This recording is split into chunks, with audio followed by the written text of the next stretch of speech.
vous avez senti que et puis ils ont parlé depuis Bembalo Abima prison à Salaba meeting là-bas Kinshasa à chaque fois qu'il a la parole ou jamais après susciter la division banini. Donc cet homme-là a pris vraiment de la hauteur, c'est un plaisir de discuter avec lui. Pour la première fois dictature et Salema Awa même Mouta Salate na période de Kabila le père.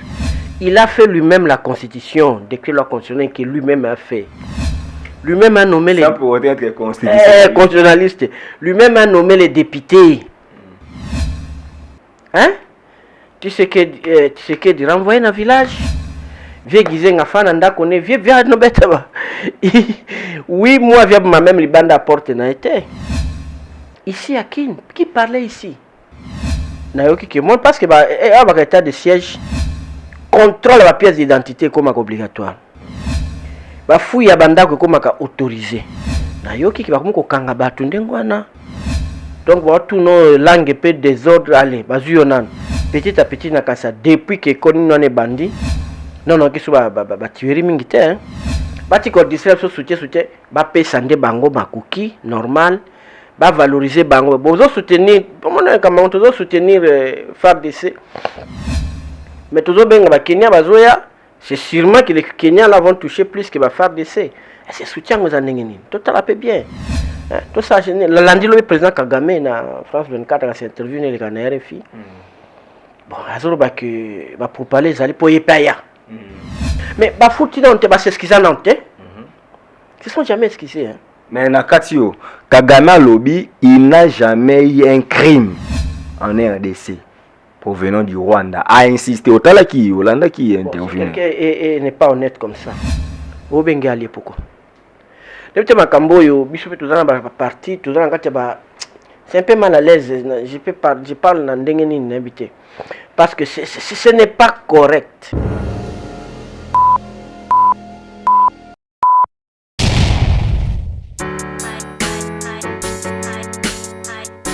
C'est un réel plaisir de le recevoir sur ces plateaux. Hein. Francine Ngembe, joyeux anniversaire à vous, madame. Moni Olinga qui peut mettre Joey Aza na plateau Oyo et surtout les appels jour anniversaire na yo.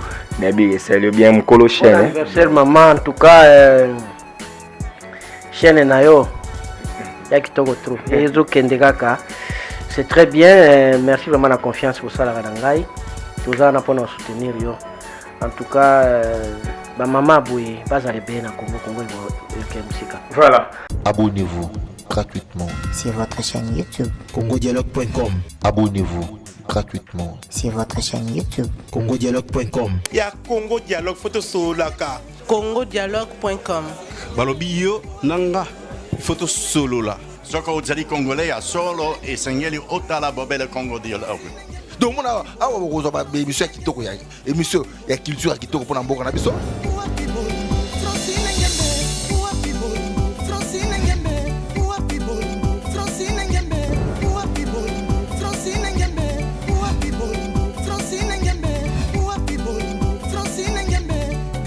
Maramba Bofrana ba Congo Dialogue, donc blague était donc vous s'abonner à Congo Dialogue. Quand on parle de Congo, on voit directement les solos. Quand on parle de les solos, on voit la dame. Ça dit que madame Francine Ngembe, ça pour ça cano yende mokonza ma solo. Pas Francine Ngembe, donc deux fois te maramba beaucoup donc Congo Dialogue, ça c'est moi qui toko. Merci Nabande Konyonso au Bozuli Bakumalam ya Kolanda Biso à travers Congo Dialogue. Congo Dialogue, les lois puis actualité, les sous-sous, pena ba demande. Ya batu en tout cas maître a commis n'habité consultant permanent, invité permanent pour tout yamba qui est récemment, mais actualité tant que sous-sous batu babi zongela ça c'est un devoir. Donc dorénavant tant que bolobité to bandu ça est fort. Mingi, Maître Joey Ngoto, je rappelle, il est un cadre des mouvements de libération du Congo, il est vice-président interfédéral, il y a Kinshasa et na MLC, et puis il y a Zali, président, il y a Parlement de la jeunesse, avocat des formations et des professions, donc il y a toko solo la actualité n'ezo kende. Maître Joey, bonjour. Bonjour Mingi, pe sengoyoka que bande comme ce soit mon que nalobaka bien na échangeaka na bango bien réclamer que na leka. En tout cas soyez remerciés, c'est un devoir pour nous, tous en avons ndambu tokabulaka na bino, et ainsi va la vie, donc il n'y a pas de problème. Merci Bingi. Ok. Maître Boni, mouvement de libération du Congo. Non, MLC ça très bien, MLC ça très bien comme ça. Obana koloba que président Nabiso alobaka te Olanda qui est na France 24 et puis interview na ye na chaîne Afrique auto décortiquer na yo, et donc il a commencé à parler.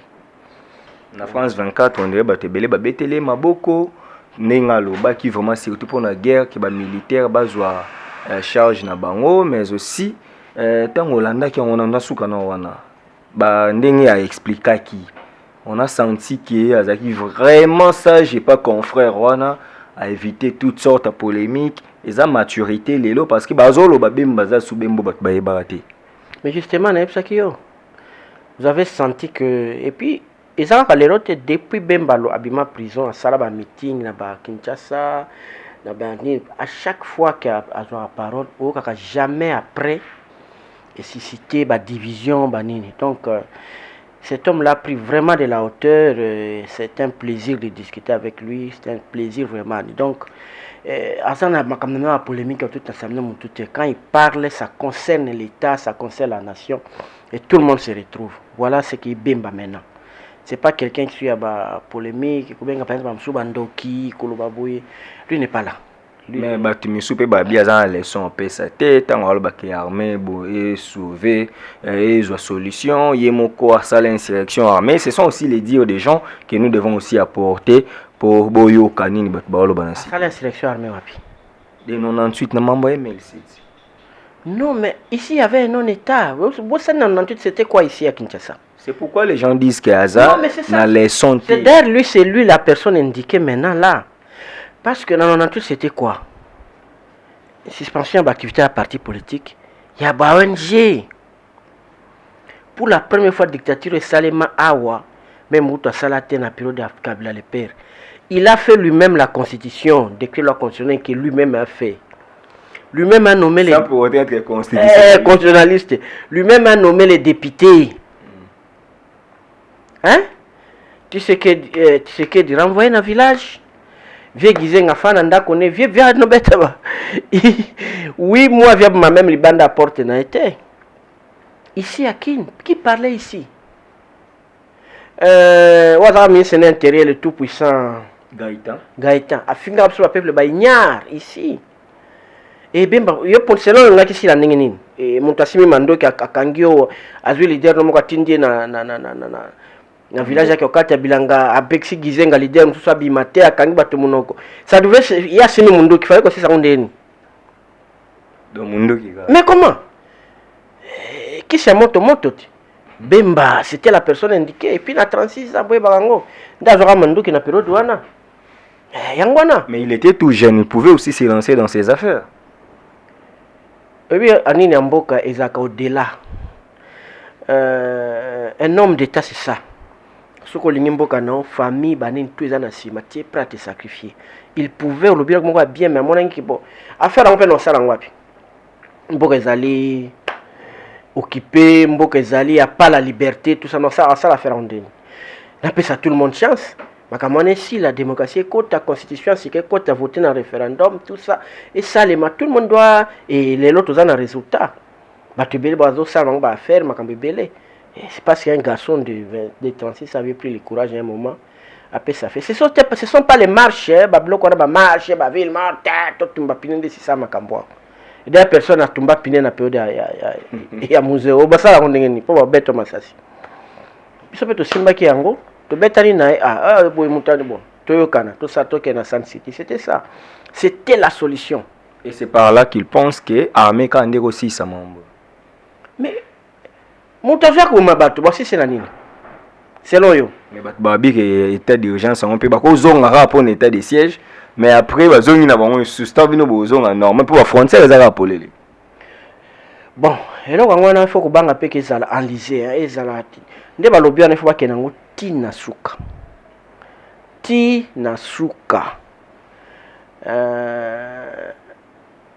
nayoki ke moi parce que ba état de siège contrôle la pièce d'identité comme obligatoire ba fouille ya bandako comme autorisé nayoki ke ba ko kanga batu ndengwana donc ba tout no langue pe désordre aller bazuyo nan petit à petit na kasa depuis que koni non bandi non ki so ba tuerie mingi te hein ça veut dire que ata batona ba bombana ba ko tuna bango pièce compliquée au komela ka mu colonie nos ala wapi si on le fait vraiment sérieusement, on motive les gens, je crois qu'on va réussir. Ça va peut-être aussi là totalement, peut-être Kokita, Mingi. Donc tout le monde est derrière les FARDC, bah short isoté kama, commis, n'habité, scobiso tout ça ranger kaka derrière les. Nan ça zalaka contre les FARDC. Nan. Oui ça va, Congolais tout ça va, comme ça. Qui a été déjà contre les FARDC na Congo? Il faisait la guerre là-bas. Nous, tout le monde, un politicien, mon quoi, les cas à condamner FRDC à Finga Bango. Je me rappelle même, 2014 ou 2015, mais quelque chose comme ça. James Kabarebe. Alors que l'armée congolaise n'est même pas capable de tuer même un rat. Mais même l'IDPS qui était à l'époque là, l'opposition à Silika Kanango. Ça veut dire que quelque part, il n'y a personne oyo aza contre armée. Bati ko distraire soutien ba payer sande bango makuki normal, ba valoriser bango. Bozo soutenir, comment on soutenir FARDC. Mais toujours benga ba Kenya bazoya, c'est sûrement que les Kenyans là vont toucher plus que ba FARDC. Et c'est soutien aux anengeni. Total a peu bien. Tout ça lundi le président Kagame na France 24 a interview ne le RFI. Bon, pour parler, c'est ça aussi la question même au Sengelio. Les locaux Kagame s'est dit bon, tous en place to bandé liwana. Yepe faya, Museveni paya, bachama beaucoup pour babimisa, ba troupe wana nyoso fanya. Non, ils ont un sens. C'est un allié. Un allié tika na mboka nenga na régler makam nange papa. Atikala kuna ngana régler makapna. Un allié qui nous a déjà occupé, qui nous a déjà fait la guerre, ça a déjà guerre bango ba na territoire nanga ba boma bande konanga, ba futero na bité na ko no benga allié na ndengeni. La politique est dynamique. Non, l'ennemi d'hier. Non, papa. Bah, aujourd'hui Kende na Kisangani à partir à 11e rue na avenue Tina 15e, ils ont tout dévasté. Ba Ougandais. Mais ba futina on te ba s'excuser nante. Ils sont jamais excusés hein. Mais Nakatio, Kagame Lobby, il n'a jamais eu un crime en RDC provenant du Rwanda. A insisté au Talaki, Hollanda qui est intervenu. Et n'est pas honnête comme ça. Au Bengali pourquoi? Depuis Makambo, Bishop tout dans la partie, tout dans la c'est un peu mal à l'aise. Je parle dans Ndengeni n'habité. Parce que ce n'est pas correct pour Nangai. En nombre, Babi tout dans a plus de 100 000 soldats. C'est que ça a chiffre n'habité. Côte d'Ivoire, mon baba zara na 8 000, soit na 9 000 soldats. Rwanda, je crois, soit belé bago za 15 000. Mais tout ça, on a pour ça na bango ba yosan. Nous, on a suffisamment d'éléments. Suffisamment d'éléments. Et puis, ça m'a béé na biso. Quand le pays est attaqué, ils ont qu'à Soudan de bako bundate. Nan lo baba zongo ma bété. Tous en boko na biso. Tous en makam na biso beza ma béé na biso. Tu es ko bundape autrement. Pas c'est notre sol, c'est notre terre. Ce que tu peux utiliser, bah, au babenga ba mystique. Mutayebo banzoi balandi toko sana mais to ça blanc to sesuna barwanda pembeni ba chef kutumia so non pas que tout ça comme na biso to bunda guerre ya biso siko so to benga pa ba def wana vous savez na apprécier pourquoi base la soki adef azonge pa na ya boy okangi bo moto mon na bengani bango ba za rebelle na régler makamno ba kota wate yo pe rwanda batuno boy ndamta contrôler mais comment yo zoya batu wana bazaka na territoire yo zo sani Kagame par baké bon, il faut qu'on appelle les coups. Pour ce qui baille, c'est pas la charge de l'armée rwandaise. Baille la charge Nabiso. Et nous sommes prêts à supporter ces coups-là. Nous quand même on va clarifier. Moi ma ben Nabiso na Congo. Fanatisme. yango to mamboka nga baka na yo awa o bamindele o Mobutu o Kabila te biso peuple tu baka loko tolingi te to saka buzoba. Mais pourquoi on applaudit toujours les chefs de l'État maintenant? C'est quand ils font des choses en dehors du budget. Ils violent la haute voix les budgets. Le budget c'est une loi, non? Yo mi c'est le gelou. Yo mi c'est état de ils ont d'urgence. Est-ce que ça qui prévu makamona ki bossa la ni na longue durée? Est-ce que ça qui prévu qu'on y a des troupes étrangères ba tout futa bango? Est-ce que ça qui prévu? Est-ce que ça qui prévu? Bon, est-ce que gratuité ko simbate c'est Bakonga qui vous arrêtez, c'est elle. Elle m'a ramé ko simbate. Mais parce que tout ça makambo kaka boy. Il faut que gratuité zo kende tina université. Bonga bamboko ça gratuité université te kana pardon papa toi makamba inyo sacré makamona gratuité ani peut-être à lobby yango akosala ngona ba budget zoya akoyeba ne calcul akosala les projets eh loka bon to zere comme pembe na relancer tout mais ça non possible non il y a possibilité il y a possibilité pour même Inikin vraiment yo tango zotanga Inikin ya 4 kokats ezala comme toza ko futa quand même ça ne représente rien mais toza ko futa. Parce que autour de Zalamaki, moi, j'ai une inscription. Attangi 5 ans à foutre à thé. Façon bakande. Si pas aussi la bispe d'ailleurs son batté. Donc, oui, fait aux ala. Université à Kinshasa, l'université à Congo, on a 150 000. Parce que même les Camerounais, les étrangers qui viendront au Congo, il y a presque rien, on dépense là-bas. C'est la première dans le monde. Si c'est ça l'objectif, il y a Félix. Bravo. Tout cela concrétisé. Mais dans le bas, on va est non. Tolingi ko sa makambo trop hors budget. Trop. Quand le président Aleki promesse. Est-ce que moi je me demande par un politique na biso surtout ba chef de l'État ko banana Mobutu banani. Est-ce que ba tout na ministre yango finance ba tala ka budget avant comment ils peuvent continuer à nous conduire quand ba chef ya village bazalaka kala. Mobutu était comme ça bango so ka bon chef de la commune le fona sa makambo CP là. Donc aujourd'hui on va blaguer en tout cas non boy non il faut la budget non ça va tout clairement tous en récession en casse avec Covid moins zati objectif nanga za boy na sala boy mais tout travailler nano na timing makansanga par exemple na bilanga so to koni to sali boto mais bato amona quand même comment vous évoluez mais quand vous les jeux là 45 so combien de kilomètres d'asphalte na kin non mon peut-être il faut pas terre jaune. Mais tant que Willery baby, route principale. Tant que Willery baby, on dirait que c'est bébé. Bon, je sais pas. On va le faire quand? Tout ça, mais est-ce que ça qui n'a budget? Tout ça, nous discipliné. Peuple, nous discipliné. Ata so bidjango, ata na palais, bozana, période ami à mère, t'as la l'homme au boulot. Mikolo na no katano ba petit miliki. Hein? Miliki, asima katano ba petit. Moi, récession, les gozonga, déjeuner complet. Mais les athées, au moins, petit, calme, vous voyez, c'est comme ça qu'on gère. Mboka pendenge moko. Tout ça n'a pas si, bon dimanche, quand on a sentir, mon objectif est tout travailler ma casse, côté épaissi, tout gozonga, ça m'a comme tout fongo la moussous. C'est comme ça. Guerre aux autres, il y a Est, c'est ça, millions de millions. Mais tout ça, on peut planifier. Dans le monde, on a gouverneur, la nomination et l'équipe. Bah généraux bah na est na 30 coordination ils ont posé problème ça on peut pas on le dit pas coordination ils ont posé problème mais moi je me dis bon ok tout c'est la totale là mais je suis contre venir à l'armée étrangère. Vous êtes contre alors que ça peut-être que quand on a la solution tous les moyens sont bons pour établir la paix en République démocratique du Congo. Pourquoi ne pas s'allier Mobutu Aloba même s'il faut faire un pacte avec les diables pour que la paix règne, il faut le faire. L'armée rwandaise a eu point, pas un matériel collègue biso, pas un nombre. Basoda collègue biso pour aider terrain collègue biso bien comment il faut m'expliquer un peu ou bien Bogande. C'est pas. Non, pas terrain na biso collègue biso. Il y a des rebelles bah ah mais non mais batika biso to réglengo. Eh papa. Il y a des accusations graves contre Bango, des preuves. Si Bango y a ce sondenge na tayo moko. Mais déjà le fait que vous avez confié na moi si nous benga ya bongisango. Baye ba ko na banje parce que vraiment. Asa ondenge.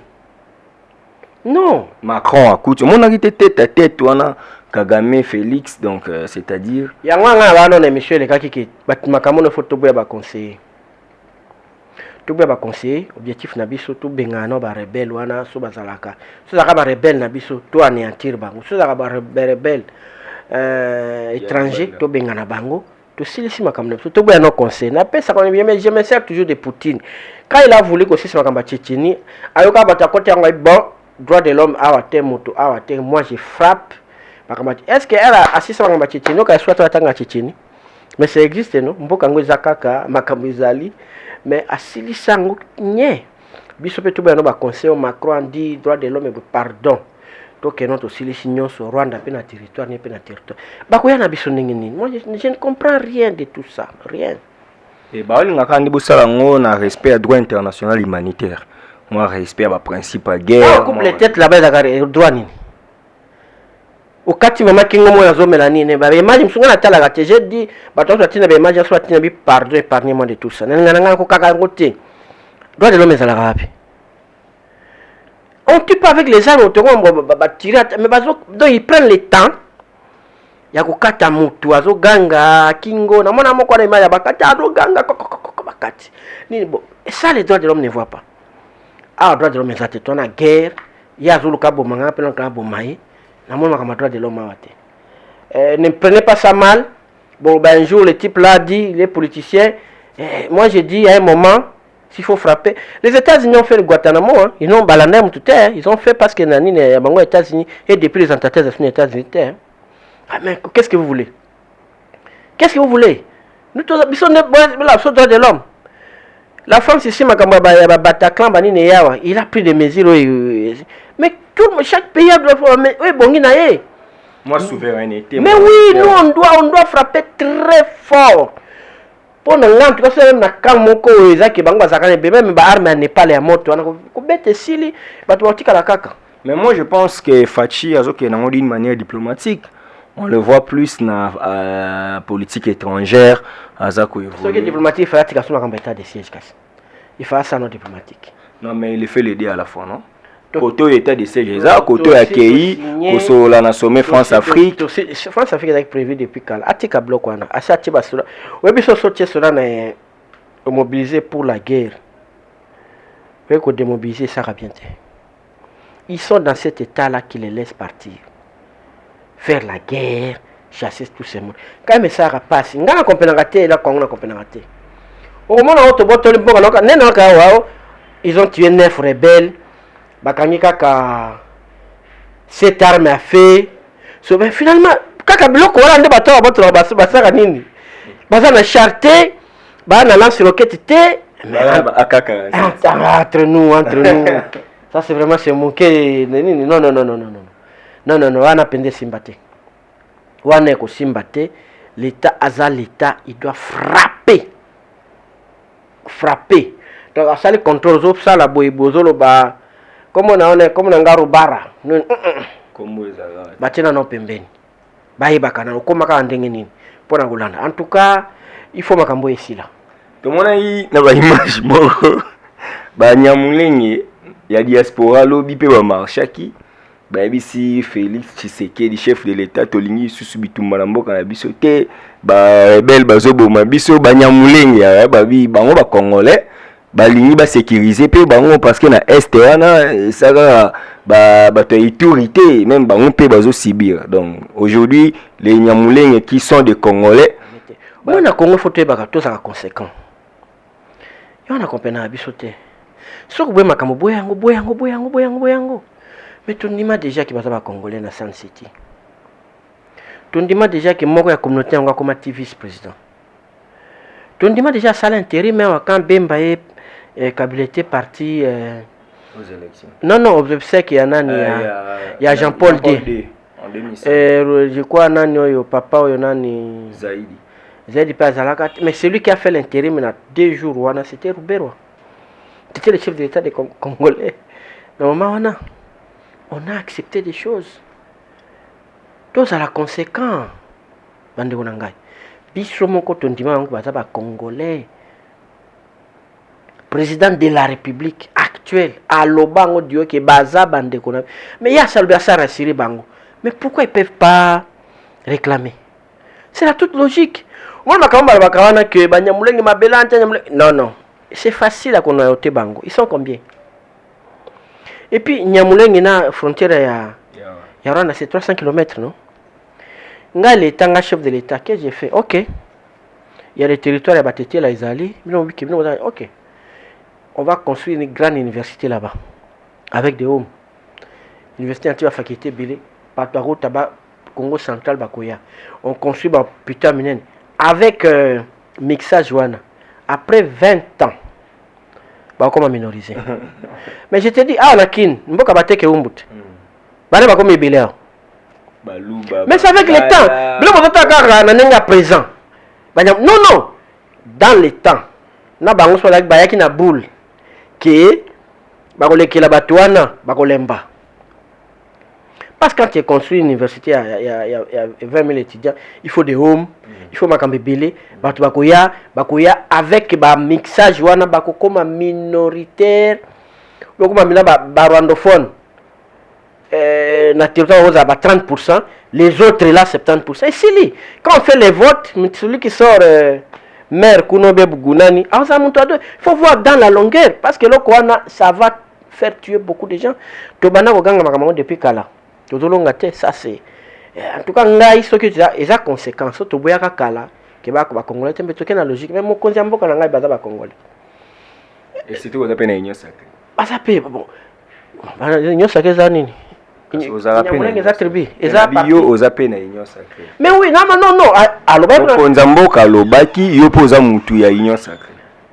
Encore ça. Donc, Makamana Banyamulenge wana Mokonzi asi alobaki yango. Moi je ne vois pas pourquoi s'ils ont marché hier, c'est dans la logique. C'est dans la logique, il faut accepter. OK. Parlons un peu maintenant de la politique active déjà depuis investiture. OK, un mois déjà. Et donc bazo qui est total là qui bango sans premier jour. Na mo mukuse non ne ko quitter. Tozana nkana kata délai wana mais ndenge ozomona ba début na bango ba décollage wana ezokende ndenge. Tiens mon nom hein. Jusque là na mon ministre ya PST a bien matcha prime en juin. Tout ça je crois que ce qui a concrétisé en et vous avez bien ma perspective enseignement qui mbongo zeka wana parce qu'a créé là ba NU zeka ba mbongo ezalaki wana ndé a bakiseli banane en tout cas. C'est quelque chose à encourager. C'est quelqu'un que Naïbi. Il n'y a pas occasion pour ça bon mingi parce que le quoi salut on est à kitoko mingi. Si vraiment ba wili bazaka ko vaka mbonga na poche na bango, c'est pas bien. Yo au moins na sinamoni na mon pe madame Bazaïba. Abengi j'ai fait un peu auditer côté nae parce que moni milinga kana milinga à côté le côté. Bon on va voir hein ningi chef akuluba ba msusu wana na okikilia wa bandina opinza na bureau te parce que kutaki ngo na etamo de glace parce que bongisa ba msusu bon non que oui ba un mois kutunde nge kuka même pas encore tozela bango nano totala ndimbalobaki ki bakozonga suna parlement pona oya kosenga correctif budgétaire pour amatsa budget tozozela. OK, le meneur en touche oui, membre au foot mais déjà surtout comprendre bien c'est-à-dire dans ba mbongo moins ça déjà wana oyo ba précédent ba nerolia parce qu'on ne voit pas la magie oyo salaire ki mbongo. Apparemment nenga expliquer bien jour na ba forme ko sala kawana ndi abeti ba kalkia mo ke no ka bakisela bato donc ba président batakolia. OK. Na makambu ya santé pour nos zonga na budget wana. Il nous semble que le OMS a sengi audits na Congo na ministère de la santé pour ba meka ko expliquer ndenge ba saleli mbongo o epesa maki pour na Covid. C'est une bonne chose on taper cela il faut aller battre. Après ça il pour na bango après ça il pour na population. Sikoyo il faut nini atalango c'est normal. C'est normal. Et puis, pourquoi c'est pas qu'on dit? Écoute ça, on tout bien. Babaki na yo ke yo.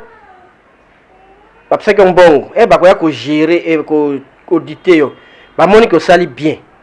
Mais quand il comment tu sais, rendre des rapports que non, tu coûtes vraiment une gestion orthodoxe impeccable. Yondo mati. Pourquoi tu aller ngaka? Moi je crois que Etienne Zalakimia. Zalakimia vie. Je crois que Etienne non un bon côté. Zalakimia. Etienne azoki Etienne un bon côté, je crois. Tika bango basal audit. Mbonga docteur Mbonga nous awana. Facilité bango pour le précédent ninga salaki batala et puis ba rendre compte parce que mbonga mai pe moi trop. On dirait le ministère de santé comme après en prison zozela. Yezanan. Oli lunga c'était comme ça était une spéculation parce que je fais pas ça là rapport moko wana ya maman était ni o batulelo ba réclamer ka que faut payer ki ko samba na nous mais akenda te. Je crois que c'est un prison qui est balar na bango ça. Là où nos préférences na bendi ka 10 millions bokayenga na prison na fandi après 2 ans na bimi na lilar na ngai. Moi na baso bo condamner mon botoli et tout. Bernard a pas botoli et tout. Ba belé era mo kutu botoli to belé mususu. Po batumba ba lelo que procès bande lelo lokuta banda kala. Salema na ngo. Même on batika. O pe ba kotika er moko. Oboni? Bo botoli motolar.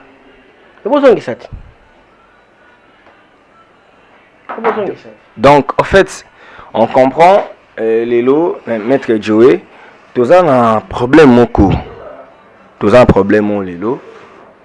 Mais éviter, qu'est-ce qu'on doit dire? FMI, Andimi, qu'on paie ça 1,5 milliard na RDC pour mes kakomats sa budget. Bah, bon, et ça là qui fonctionnement et tambola bien.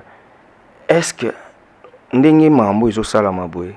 nous pouvons quand même applaudir que les loyaux, moi gestion économique, ils ont bien, ils ont parce que babi FMI en boulevard d'institution c'est crédibilité, mais les loyaux ont quand même copié ça.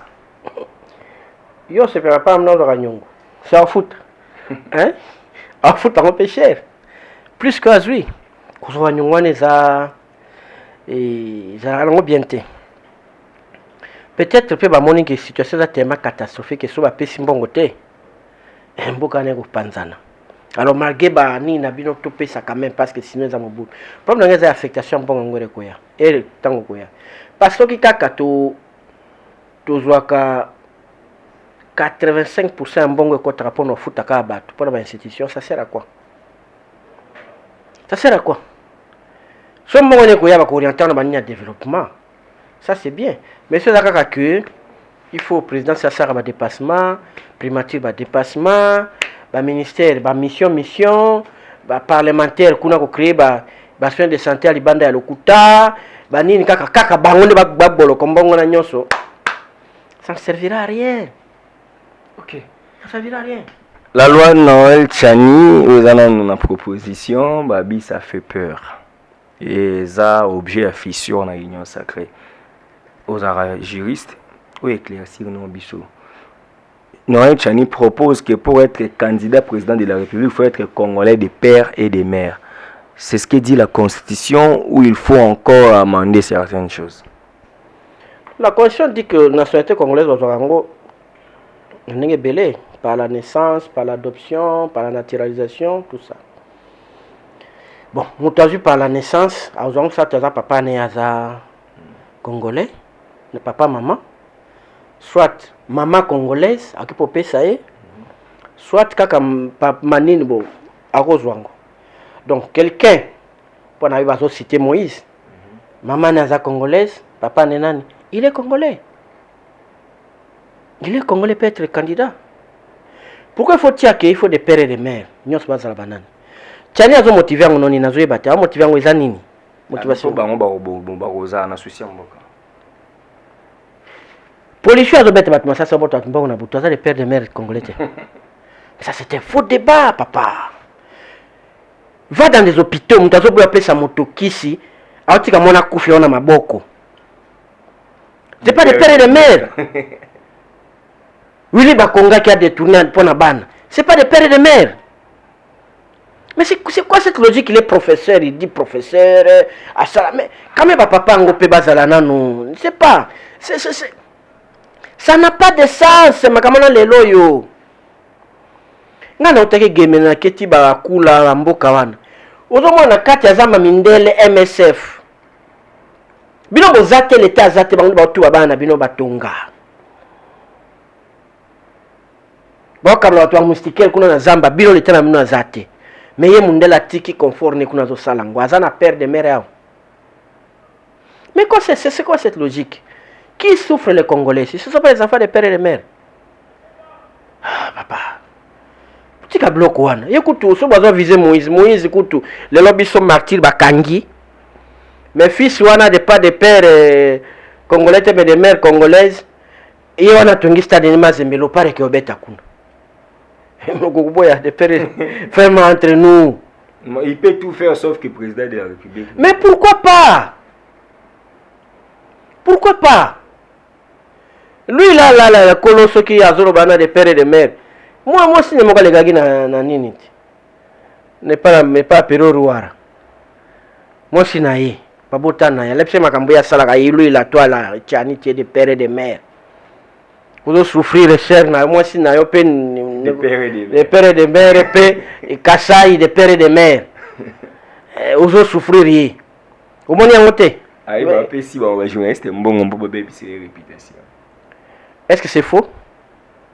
Est-ce qu'à démentir? Sa vie privée ne concerne pas la République, c'est la République. Non, vie privée doit compter. Non, c'est ça tout ça querer. Parce qu'il y a un autre marango pas boué. Si quelqu'un qui n'a pas de respect à battre une vie privée naïe, à combien de soit du pouvoir sous d'État, il y a Ramakasi. C'est juste le contraire, c'est faux ce qu'ils disent là. C'est faux ce qu'ils disent là. Mais est-ce que Bemba n'est pas inquiété? Parce que certains disaient que lui aussi, on connaît Papa Bemba Saolo na métis. Lui aussi, on sous-attend qu'il n'était pas aussi un Congolais. Il est portugais, la raison pour laquelle avant d'entrer en Portugal. Ce sont des choses qui se disent déjà dans le couloir. Donc cette fois-ci, je vous réveille avant pour que les alabino plus tard. Les inquiétudes étaient dans le monde. En tout cas, ce qui est union sacrée à Koya, à ça la loi. Sur mesure comme Kabila Sala qui est à Mahamingi. Ce pays, tout ça, la loi sur mesure pour la battre, ça sera un plaisir, un bon. Félix Kabouma grand, ce qui a été élection à Fongoli Batunion, Sobemba, Moïse, Banane. Et qui a premier tour, allez, qui a challengé Msouaweli et Koréni de Koussala bien. Au Bazolo Kalukana, Batoué Baba de père de mère, on a un village de Bangote, mais Bemba chaque mois.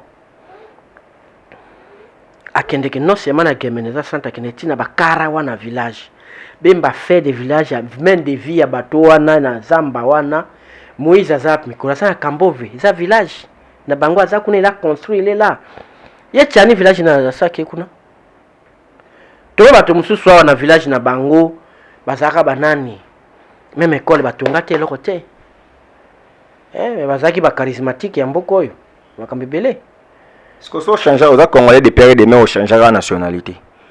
Au Comara américain, au Comara belge, nani, au Kozonga, au Pourquoi découvrir la nationalité non zongi? Tous les problèmes. En tout cas, nous on votera quelqu'un qui a un bon projet pour le Congo. Ana balien abisso, hein? Ana balien abisso, ou à développer mboka pemba, il a de l'amour pour ce pays. Tout le monde a un candidat. Botika no bloc on te dépasser ango. Ezara mobutu ko kasser baninga. Une exclusif wana tout ça na ngopela côté na biso moto azobo mabato awa policier soit côté non c'est ça ka mboka ça so côté na agent de l'ordre bobi yo bani o sepeli que à moins awa ba sécuriser ngati na ndame aso côté o leli ko moto ke ba voisin ko tata na kati po ba ko za bloc on ya bango yo za ko tambula nango téléphone na bango bani ba ko zo bakena nango omoni ce sont des pères des enfants des pères et des mères congolais. Mais qui nous font ça? Non, mais c'est Tchani, c'est où le succès place les autres, Tika Lokwan. Tika Lokwan est un candidat président de la République, le seul Congolais où il y a un master et développement, à Yebi, Mambouya, économie bien, et il se dit être au moins parmi les rares Congolais qui Simba BC. Il fallait qu'il y ait un Nakasa et Kuna, le député provincial, à le cap Mata gouverneur. Tout le monde a sala scène à province nae, hein? Ba master ang banini wana sala la kisango kuna, ende simbaye na kote mboka. Bati kaso ba aventure okuti kuno tangi banini, livre belé na ngwa koloba nini. On n'a pas besoin de ça. Ma on chetunga sa université ni. Potika no bloc wana. Tout le monde est gens pragmatique. Hein? L'université les diplômes oui, mais les gens à terrain ont payé sa solution. Ça on veut. Bérégovoy était premier ministre de France à cause du diplôme de bactère. Voilà. Il faut pas que conception na makambwana loi wana ezala loi moko ezo bengana batute etika bakapi. Philosophie loi déjà yangwana pour être candidat à la présidentielle, il faut être congolais de père et de mère. Aïe une proposition loi à mon président Sénat, à mon président Assemblée nationale et aussi dans les couloirs on dit qu'il va réceptionner déjà loi on a ça il semble que la haute hiérarchie. Ata yo soko komi lelo okotinda ekokende. Mais moi je me dis boye bakate guerre wa banyamulenge bandaka. Makambo ya ba nationalité baniza très sensible. Comme par le passé même sur le désordre, tout résoudre une fois pour toutes. C'est quand on avait décrété que ça la recensement na est. Ya koyeba de ces fameux problèmes ya ba Nyarwanda ba Nyamulenge éclaté. Alors, on doit être très mais ngana bebe oku aneti ba Nyamulenge par exemple. Il y a des gens à Botami Awa, azana ba souche rwandaise. Ngai famille maman na ngai. Azaki na ministre moko na Centrafrique. Biso na nation sous na Centrafrique ngamba ya koma mais moi je suis au Congo. Maman na la famille na Centrafrique. Ma mère. Et moi je suis au Congo. Bon, na yebi Centrafrique té. Lelo bango ba batema wo bozonga kuna banana nini. Il y a des enfants tous aussi aujourd'hui au Congo awa. Ba yebi wana ndenge za la kapte ba kenda té loko té. Il faut pas les stigmatiser. Non. Congolais tout tika ba wana. Tout tika ba wana.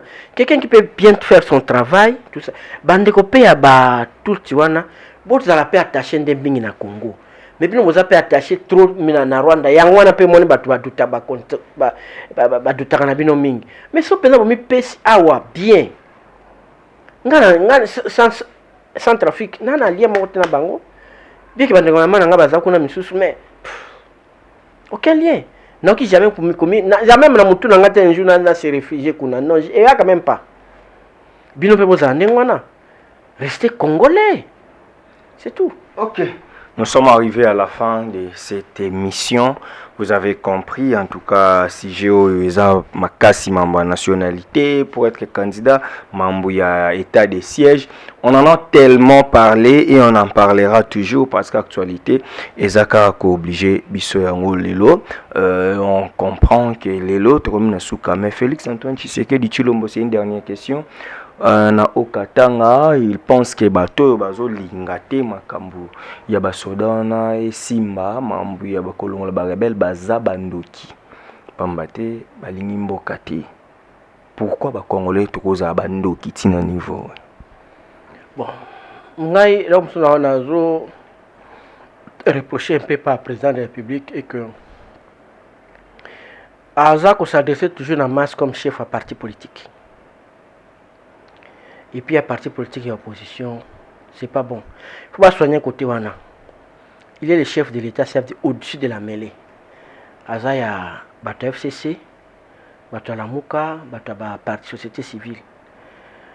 Et puis, ça c'est de un. De deux, au moment même dans la guerre du Golfe, il y avait des gens qui étaient totalement contre la France et Tindabanani, Chirac, Azak, Kubunda. C'est comme ça. Donc, Andi mabatum subalobake la manière méthode ya zui ba sepel nangote. Andi ma critique et ko aider à s'améliorer au benga ngobandoki pourquoi? Moi je me connais, na habité pour tous na nimpo eza trêve ya koloba. Les DPS aussi. N'a prié personne hein.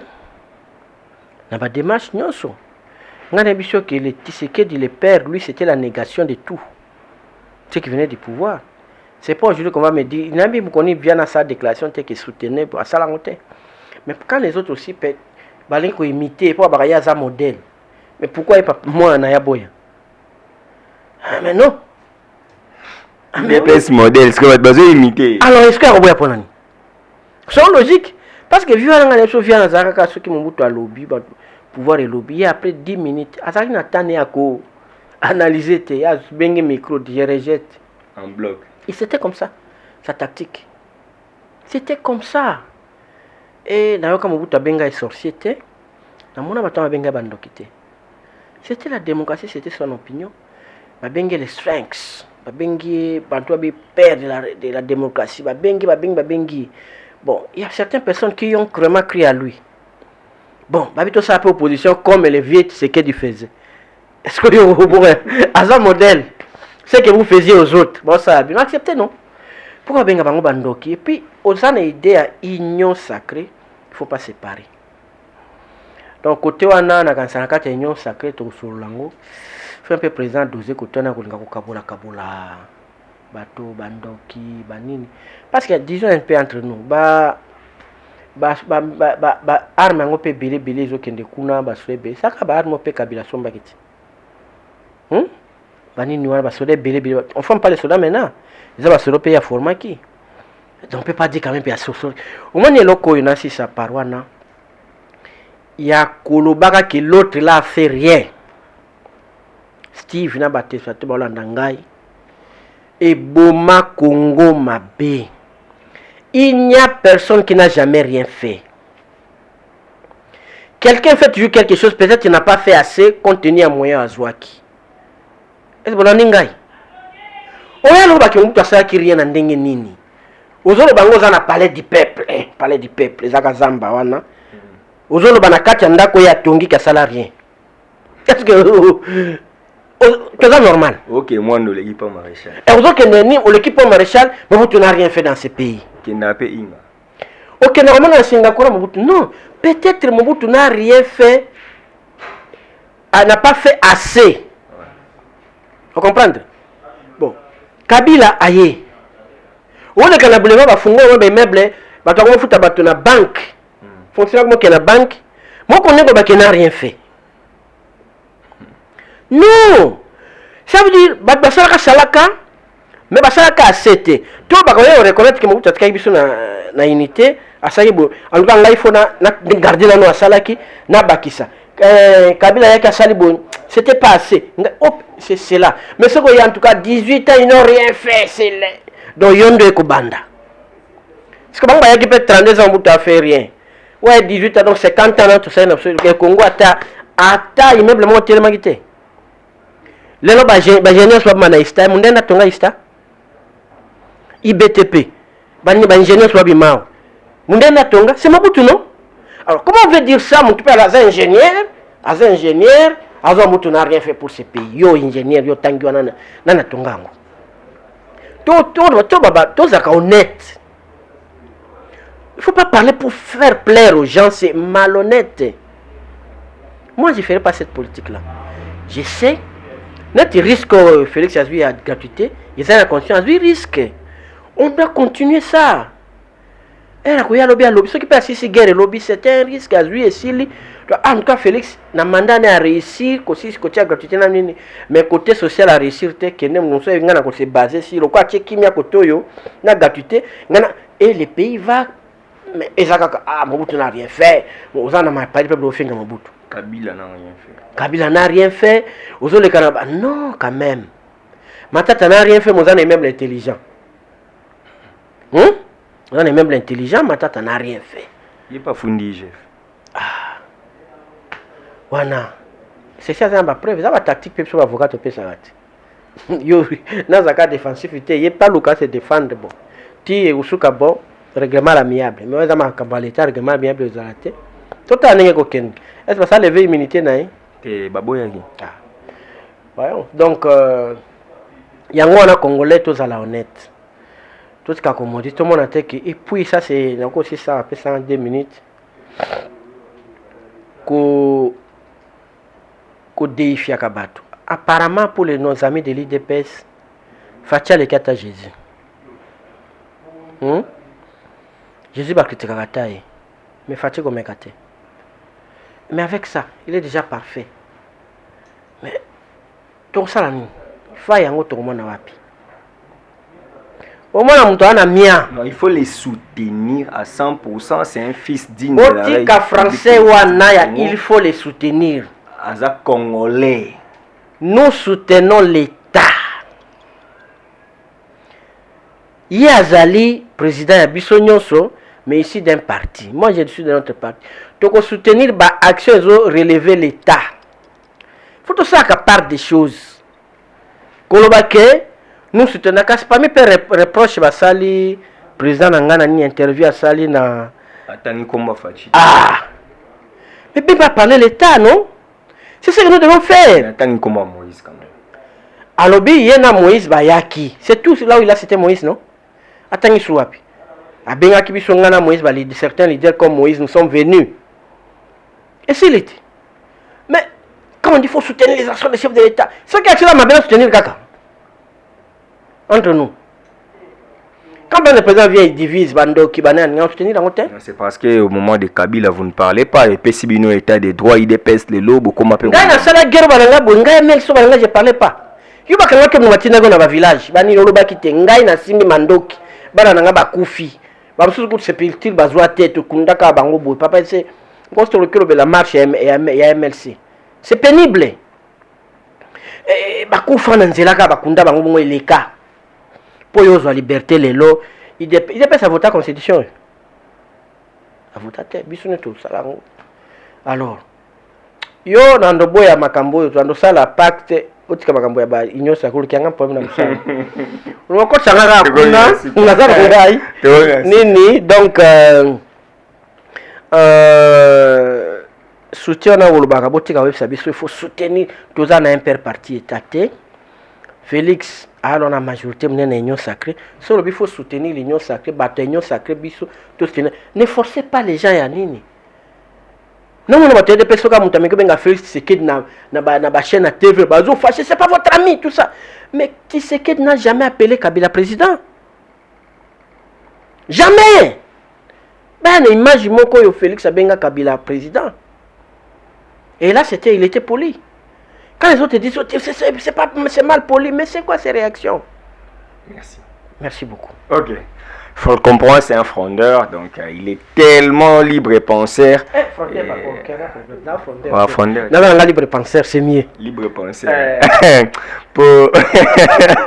Frondeur, il faut comprendre, Maître Joe. Il n'a pas compris pourquoi Bolinga est mis. Donc il est dedans, mais il critique sévèrement là où il est. C'est ça. Ça vient dans le condo. Le condo perd son âme. Il y a un baba bien frondeur. Il y a un frondeur pour biso. Moi biso tout ça mouvement armé. Il y a terme même surtout ligne raté. Terme sur mon tabia no hasard rebelle mais c'est bon on est dans ma baie. Azani donc un terme sur mon sous bien frondeur tu as libre penser pas dans un parti libéral. OK. Voilà. Donc c'est ça Maître Joey Ngoto, il faut le comprendre, il est du MLC cadre aussi. Ils sont dans l'union sacrée, il soutient le chef de l'État mais il critique le chef de l'État lorsqu'il voit qu'ici ça ne va pas. C'est ça en fait l'homme. Moni, je ne me vante pas, mais quand vous nous reprochez aussi, quand nous partons aussi faire des analyses chez les confrères tous arabongo, on peut soutenir tout aussi en relevant certaines failles. Voilà. Et c'était un réel plaisir de les recevoir sur ces plateaux. Francine Ngembe, joyeux anniversaire à vous, madame. Moni Olinga qui peut mettre Joey Aza na plateau Oyo et surtout les appels jour anniversaire na yo. Nabi, salut bien Mkolo chaîne. Bon anniversaire maman, en tout cas. Chaîne nayo ya kitoko trop ezo kende kaka c'est très bien merci vraiment la confiance pour ça la ngai tozana pona soutenir yo en tout cas ba mama boye bazale be na Congo ke musika. Voilà, merci et c'était Starly Lima à la réalisation, merci à Odette Lessa la Mégane depuis Switzerland, merci à Mémé Sifa depuis Canada, merci à tout le monde qui ne cesse de nous soutenir, Père Louis-Marie de Jésus depuis Paris, merci Nabatutu. Donc ngana bino tokutani mbala sima kande toloba peuple congolais mi bundela poso mi bundeli te muto bundelo azate, donc puissance ya liloba eleki ya lisasi ngana bino tokutani mbala sima. Merci. Abonnez-vous gratuitement sur votre chaîne YouTube. congodialogue.com. Abonnez-vous gratuitement sur votre chaîne YouTube. congodialogue.com. Il y a Congo Dialogue photo solaka. congodialogue.com. Balobi yo nanga photo solo là. Soko ozali congolais ya solo et sengeli otala bobele Congo Dialogue. donc mona awa bokozwa ba émission ya kitoko ya émission ya culture ya kitoko mpona mboka na biso.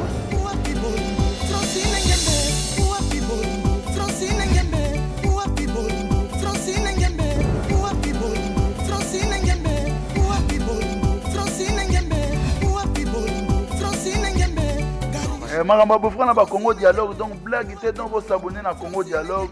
Quand on parle de Congo, on voit directement l'Isolo. Quand on parle de l'Isolo, on voit la dame.